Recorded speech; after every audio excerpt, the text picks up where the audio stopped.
नमस्कार. जगी सर्व सुखी असा कोण आहे, विचारी मना तुझी शोधून पाहे. प्रत्येक माणसाला असं वाटत असतं की आपणच सगळ्यामध्ये जास्त दुःखी आहोत.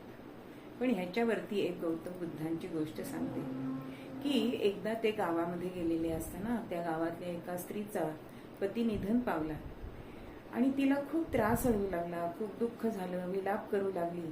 तेव्हा गावातली लोक तिला म्हणाली की इथे गौतम बुद्ध आले आहेत, तू त्यांच्या दर्शनाला जा. आता हिच्या मनात असं येतं की गौतम बुद्ध म्हणजे भगवंताचे अवतार, ते आपल्या पतीला नक्की जिवंत करतील.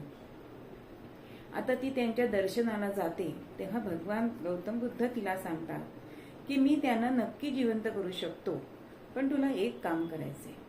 ती म्हणते काय काम करायचंय?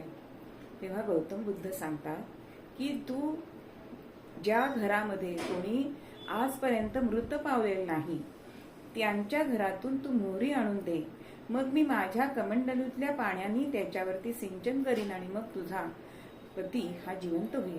अत्यंत हर्षित झालीये, प्रत्येक घरामध्ये जाते आणि तिच्या वाट्याला असं दुःखच येत आहे की प्रत्येक घरात कोणी ना कोणी कधीतरी हा मृत पावलेलाच आहे.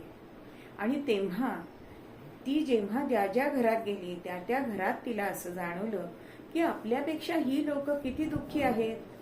आणि म्हणून ती गौतम बुद्धांकडे परत येते.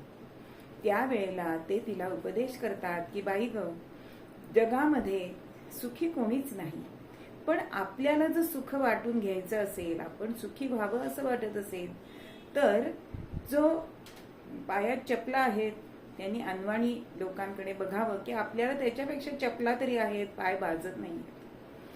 जे अपंग आहेत त्यांच्याकडे बघून जे अनवाणी आहेत त्यांनी सुखी व्हावं, किंवा जे गाडीत बसलेत त्यांनी पायी जाणाऱ्यांकडे बघावं. म्हणजेच आपण किती सुखी आहोत हे आपल्याला कळतं.